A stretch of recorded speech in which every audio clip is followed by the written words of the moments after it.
Hi everyone, I'm Virginia Killmore and welcome to my studio.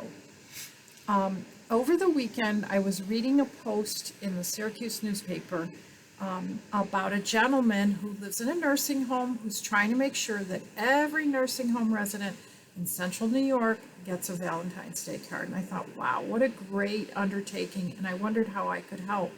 So I have been writing cards all weekend, and I will for the rest of this week, sending them off to nursing homes. The Syracuse newspaper had a list of all the nursing homes in central New York, and I have copied and pasted that into my information for this post. So if you think you might be interested in helping this endeavor, maybe you could pick a favorite nursing home nearby you, or just call up a nursing home and see if they could use some. It's super easy to do. Just put a card in an envelope, address it to someone, say something nice, and it'll make your week feel great. I've been doing this all COVID long, and it makes me feel great. I often get a phone call from the person who got the card thanking me, or a note, and it's just something that you can do that'll make you feel good too. So without any further ado, let's get started with our Case of Card Monday.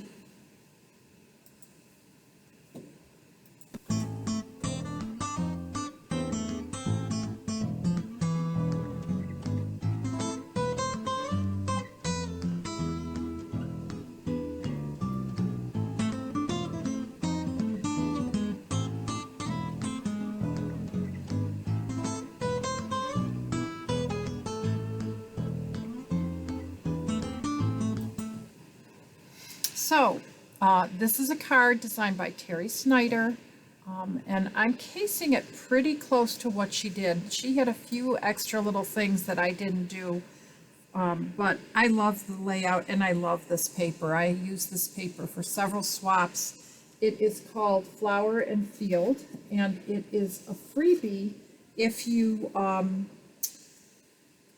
order $50 out of the Stampin' Up! Catalog, and who can't do that? I'm trying to find the paper. Here it is, so I can show it to you. I just think the paper's beautiful. So if you spend $50, you get this paper for free. And look at all the colors it coordinates with. You could not go wrong if you get that paper for free. So to make the card, I started out with 8.5 by 5.5 piece of basic white cardstock. And then I took a piece of cherry cobbler cardstock that's 4.25 by 5.5, and I ran it through this painted texture embossing folder, which I love, especially because I'm a former art teacher. I just love that. I'm going to go ahead and glue that right down so that can sit while we are working on our card. And get that on there. So there's not a lot of stamping with this card, and it's a pretty easy card to make because of that. So then I took a 3 1/8 by 4 3/8 basic black cardstock piece and a 3 3/4, 3 3/4 piece of Flower and Field Designer Series paper. I'm going to glue that right down.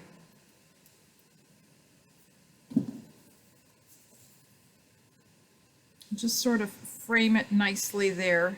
And now all I'm left to do is to make my butterfly and my sentiment and then put my card together. So I'm going to go ahead and glue this down so all of that can dry while we're working on the rest of the card. Just center that nicely on there. I think Terry used an extra little piece of cardstock, which was very nice, but I chose not to. Often when you case a card, you're going to make your own changes. That's the artist within you that's making the decision of what it should look like. I am going to glue this piece down too, and I'm just going to run a piece of tape runner right across here. The tape makes the ribbon stay a lot better than glue. And I just cut it at an angle and placed it on there, and I'm going to set that aside. And now all we have to do is stamp the sentiment and the butterfly, and we're done already. So I used a set called Butterfly Gala. I haven't pulled this set out in a while. I really love it. It's very pretty the way the line art is, and I also love the sentiments.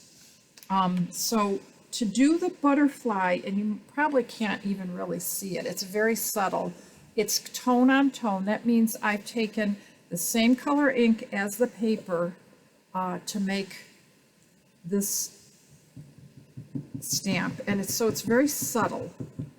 And then I'm just going to go ahead and stamp that, and I just have to get my butterfly duet punch, which isn't where I thought it would be. Oh, there it is. I can take this extra little butterfly that I'm going to punch out and possibly put it inside the card if I want to send a little message. This would make a great Valentine's Day card. It says you've been on my mind.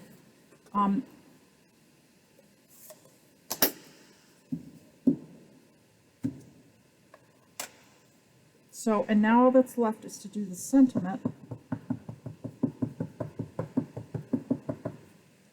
And that, for me, is always the hardest because I have to line everything up. So I'm going to try to do my best, but I do have two sides of the cardstock. Oop, don't think it's a good idea to do it upside down.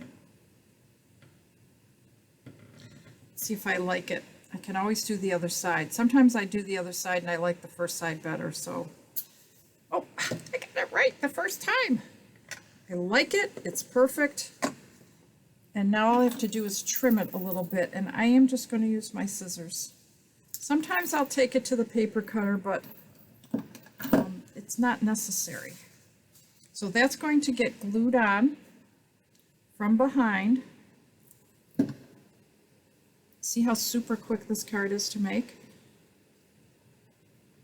And then I'm going to add my butterfly, and I'm going to glue just one side of it because I really want it to pop up a little bit. So I'm going to put a little glue right there on that side so that it sort of hangs off the card. And the last thing I'm going to do is use some Opal rounds, which are my new favorite little embellishment from the new catalog. And now I can send that off to someone. I think it's just so pretty, so simple, and so elegant. With one little opal round. And I could write a special little note hoping your Valentine's Day is special and sign my name on it. And I've got a nice little card to send off to a senior in a nursing home. I could add this little guy to the inside. I think I'll do that after we get off today. But I hope you've enjoyed today's presentation. Don't forget, if you want to help me in my endeavor here, there's information at the end of this post. And thanks for watching. Don't forget, tomorrow's live at 10:30, and I've already posted what you need to have if you want to stamp along with me. So have a great day and get some stamping done, and have a great week.